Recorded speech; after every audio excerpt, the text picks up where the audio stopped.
Hi hello வணக்கம் and welcome to genius பார்வை. இன்னைக்கு நான் எந்த டாபிக் கூட வந்திருக்கேன் அப்படின்னா, பகவான் சரணம் பகவதி சரணம் சரணம் சரணம் ஐயப்பா.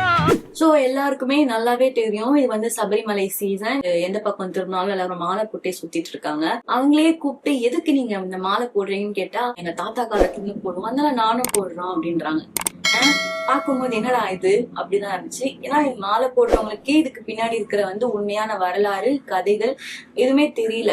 அதை போய் நம்ம ரிசர்ச் பண்ணுவோம், அதை ஒரு டாபிக்கா பேசுவோம் தான் நான் இன்னைக்கு வந்திருக்கேன். ஐயப்பன்ற ஒரு சாமி வந்து எப்படி உருவானாரு அப்படின்னா, ஏதோ ஒரு பீரியட்ல இந்த உலகத்துல மகிஷின்ற ஒரு அரக்கனோ அரக்கியோ, அது வந்து எனக்கு கரெக்டா தெரியல, இந்த உலகத்துல இருந்ததாகவும் அந்த அரக்கனை வந்து சாதாரண மனிதனால அழிக்க முடியாது, லார்ட் சிவனாலையும் அழிக்க முடியாது, லார்ட் விஷ்ணுவாலையும் வந்து அந்த அரக்கி அழிக்க முடியாதுன்ற காரணத்தினால ரெண்டு பேரும் சேர்ந்து உருவான ஒரு அவதாரம் தான் வந்து இந்த ஐயப்பன் அப்படின்னு வந்து நான் சொல்லலைங்க, ஹிஸ்டரி சொல்லுது. அப்புறம் அந்த மகிஷின்ற அரக்கனை வந்து அழிச்சிட்டாரு ஐயப்பன். அவர் வந்து ஒரு குழந்தையா வந்து மாறுறாரு, மணிகண்டன்ற ஒரு குழந்தையா வந்து மாறி கேரளால இருக்க ஒரு காட்டுல வந்து அவர் நடமாடிட்டு இருக்காரு. அப்போ அந்த டைம்ல கேரளா நாட்டுல இருந்த ராஜா வந்து அந்த குழந்தைய பார்த்து, இந்த குழந்தை ஏதோ விசித்திரமா இருக்கே அப்படின்னு கூப்பிட்டுட்டு வந்து மணிகண்டன் அவர் வந்து தத்தெடுத்து அந்த நாட்டுக்கு வந்து எஜமாலனாக வந்து இவரு இன்ட்ரோடியூஸ் பண்றாரு.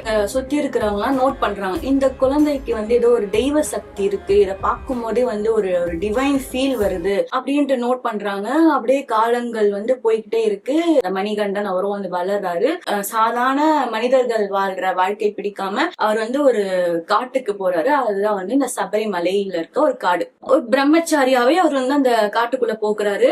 அங்க போயிட்டு வந்து அவர் வந்து அந்த சாமியார்களுக்கு வந்து ஒரு கட்டளை இடுறாரு, என்ன வந்து பார்க்க வரவங்க வந்து சுத்தபத்தமா வரணும், இந்த மாதிரி விரதம் இருந்துதான் வரணும், என்ன பார்க்கணும்னா அவங்க இத்தனை நாள் வந்து இந்த சடங்குகள் எல்லாம் முடிச்சுட்டு தான் வரணும் அப்படின்னு ஒரு கட்டளை இட்டு அந்த கட்டளை போயிட்டு ஒரு ஊர் மக்களுக்கு எல்லாம் போய் சொல்றாரு. வந்து ஐயப்பனுக்கு இருக்கிற ஒரு வரலாறு, அவர் எப்படி உருவானாரு, அவர் எப்படி போய் அந்த சபரிமலையில போய் தஞ்சம் அடைஞ்சாருன்றது இதுதான் வந்து கதை. இது சபரிமலைக்கு போற ப்ரொசீஜர்ஸ் எல்லாம் என்னென்ன அப்படின்னா வந்து 41 days வந்து விரதம் இருப்பாங்க. காலையில எழுந்து சீக்கிரமா எழுந்து குளிச்சிருவாங்க, நான்வெஜ் சாப்பிட மாட்டாங்க, கரெக்டா பிரேயர் பண்ணுவாங்க, இந்த மாதிரி கலர் ட்ரெஸ்ஸஸ் எல்லாம் போடாம கருப்பு உடைகள் ப்ளூ உடைகள் அந்த மாதிரி தான் போடணும். பீடி சாராயம் ஊர் சுத்த கூடாது, நல்லதா சாப்பிடணும், பீடி சாராயம் இந்த மாதிரி வந்து 41 days வந்து விரதம் இருந்துட்டு, இப்போ ஒரு ஏரியா இருக்கு அப்படின்னா அந்த ஏரியால ஒரு கோயில் இருக்கு. கோயிலுடைய தலைவர் வந்து ஆர்கனைஸ் பண்ணி அந்த இருமுடி வந்து கட்டி ஒருத்தர் வந்து எவ்வளவு காசு முடியுமோ அதெல்லாம் போட்டுதான் வேன்லயோ இல்ல ட்ரெயின்லயோ வந்து போவாங்க. இப்ப வந்து வேன்ல ட்ரெயின்ல போறாங்க, ஆனா அந்த காலத்துல வந்து நடந்தே போவாங்க. அதாவது இந்த சபரிமலை இந்த போற சீசன்லாம் வந்து 12ஆம் நூற்றாண்டு வந்து ஸ்டார்ட் ஆச்சு அப்படின்னு சொல்லப்படுது. அந்த டைம்ல வந்து நடந்தே வந்து இங்க இருந்து கேரளாக்கு வந்து நடந்தே போவாங்க அப்படின்னு வந்து சொல்லப்படுது. இந்த சபரிமலை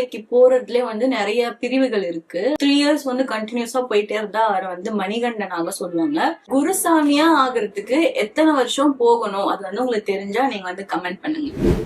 சோ இதெல்லாம் தான் வந்து ஐயப்பனுடைய ஹிஸ்டரி அண்ட் சபரிமலைக்கு போற ப்ரொசீஜர்ஸ். இதுல என்னுடைய ஒப்பீனியன் என்ன, என்னுடைய கருத்து இதுல என்ன அப்படின்னா, ஒரு மனுஷன் காலைல எழுஞ்சி கரெக்ட் டைமுக்கு சாப்பிட்டு கரெக்டா குளிச்சு தண்ணி அடிக்காம சிகரெட் அடிக்காம இருக்கிறதுலாம் வந்து it's all comes under discipline thing.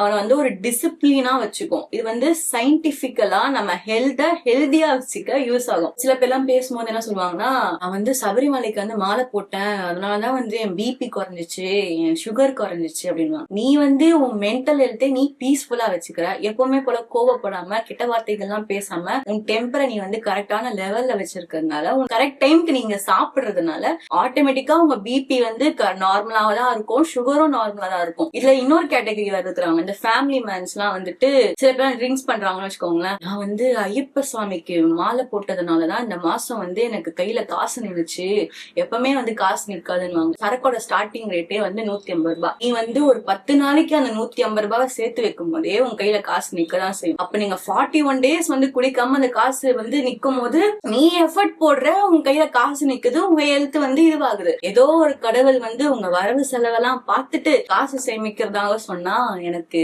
சிரிப்பு தான் வரும். சபரிமலைக்கு போட்டதும் 18 படிக்கட்டு அப்படின்னு 18 படிக்கட்டுல ஒரு படிக்கட்டு ஏறும் போது நம்ம செஞ்ச ஒரு பாவம்லாம் வந்து டேலி ஆயிடும் அப்படின்னு வந்து சொல்றாங்க. சொல்றாங்க. அதாவது இது எப்படி இருக்குன்னா, வருஷம் ஃபுல்லா தப்பு பண்ணிட்டு வருஷம் ஃபுல்லா பாவத்தை பண்ணிட்டு ஒரு படிக்கட்டை ஏறினா ஒரு பாவமும் போயிடும், அது கடவுளுக்கு காணிக்க இட்டா சரியாயிடும்னு சொல்லும் போது எனக்கு என்ன தோணுதுன்னா, செய்யறதப்ப எல்லாம் பண்ணிட்டு உண்டியல காசை போட்டுருவீங்க, உங்க பாவத்தை எல்லாம் மன்னிச்சு கடவுள் காப்பாத்துவாரு இல்ல? அப்படி காப்பாத்துற கடவுள் கடவுளே இல்ல, கூலி. ஏன்னா அவரும் காசு வாங்கி தானே வேலை செய்யறாரு. சபரிமலை ஒரு கோவில், டிவோஷனல், ஒரு ஸ்பிரிச்சுவலான விஷயம் மட்டும் கிடையாது. மாலையை போடுறோம், மாலையை போய் கழட்டி வைக்கிறோம்ன்றது மட்டும் இல்லாம இது ஒரு பிசினஸாவே கவர்மெண்ட் இது ஒரு பிசினஸாவே யூஸ் ஆகுது. எப்படி சொல்றேன் அப்படின்னா, நம்ம போகிறோம், வெறும் மாலையை மட்டும் கழட்டிட்டு வர மாட்டோம். எப்படினாலும் அங்க இந்த நேந்திரப்பழ ஃபேமஸ், பஞ்சாமிரதம் பழனி பஞ்சாமிரதத்தை விட இது ரொம்பவே ஃபேமஸ். நான் சின்ன பிள்ளையா இருக்கும் போது எங்க ரிலேட்டிவ்ஸோ பக்கத்துல இருக்கிறவங்க போனாங்க அப்படின்னா கம்மல், செயின் எல்லாம் கூட வாங்கிட்டு வருவாங்க. இந்த நிறைய ஸ்டால்ஸ்ல 80% ஆன ஸ்டால்ஸ் கவர்மெண்ட் தான் ரன் பண்றாங்க. அந்த 80% கவர்மெண்ட்டுக்கு அந்த ப்ராஃபிட் போனாலுமே மீதி இருக்கிற பேலன்ஸ் 20% பொதுமக்களுடைய வாழ்வாதாரத்துக்கு அது வர்றதுனால ஏதோ ஒரு மூலையில கடவுள் இருக்கட்டும் அப்படின்னு எனக்கு தோணுது.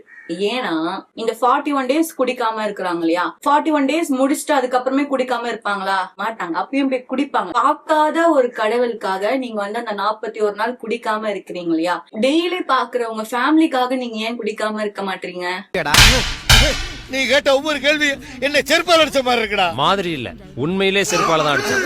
யோசிங்க, நீங்க யோசிச்சீங்கன்னா உங்களுக்கே தெரியும் எல்லாத்துக்குமே மனசுதான் காரணம்ன்றது. இத்துடன் இந்த வீடியோவை நான் முடித்துக் கொள்கிறேன். நன்றி, வணக்கம்.